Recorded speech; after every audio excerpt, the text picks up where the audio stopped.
With वैशालीमध्ये Vaishali परत तुमचं स्वागत करते। आज मी विदर्भातली आमची झणझणीत पालकाची डाळ भाजी अशी रेसिपी दाखवणार आहे। हा इकडे मी पालक, चना डाळ, तुरीची डाळ, याच्यात टोमॅटो, कांदा, हिरवी मिरची सगळं शिजवून घेतलेलं आहे आणि छान घोटून असं बघा किती छान झालेलं आहे। शेंगदाणे पण घातलेले आहेत, थोडं बारीक चिरलेलं खोबरं घातलं। इकडे मी तेल तापायला ठेवलेलं आहे, त्यामध्ये मी अर्धा चमचा मोहरी तडतडली की त्याच्यात अर्धा चमचा जिरे घालणार आहे। त्यामध्ये मी अद्रक आणि लसणाची पेस्ट घालणार आहे। ती छान गुलाबी झाली की त्यामध्ये मी 2 लाल मिरच्या, थोडा बारीक चिरलेला पालक तळून घ्यायचा, तो खूप छान लागतो।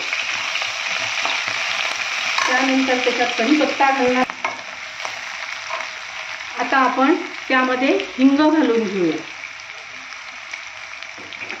हिंग घातल्याच्या नंतर इकडे छान हे गुलाबी झालेलाच आहे, त्यामध्ये आपण अर्धा चमचा हळद, झणझणीत म्हटल्यावर जरा तिखट जास्त येईल, याच्यात हिरव्या मिरच्या पण घातलेल्या आहेत मी डाळ शिजवताना, तरी पण 2 चमचे आपण लाल मिरची पावडर घालणार आहे।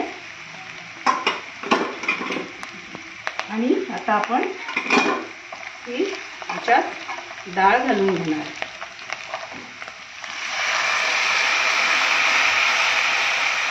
डाळ घालून घेतल्याच्या नंतर आपण यामध्ये चवीपुरते मीठ घालणार आहे।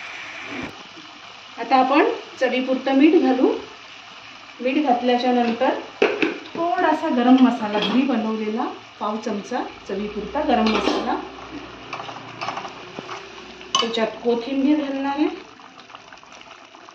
चवीपुरता गूळ घालणार आहे आपण याच्यात, गुळाने चांगली चव येते।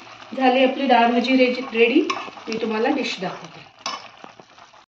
आपली पालक डाळ भाजीची डिश, डाळ भाजी, त्यासोबत आमच्या इकडे असा हा टोमॅटो, लसणाची सालं न काढता आणि हिरवी मिरचीची फ्राय करून हा एक पदार्थ असतो। भाकरी मिक्स आहे ही, बाजरी आणि ज्वारीची, भात, पाथीचा कांदा।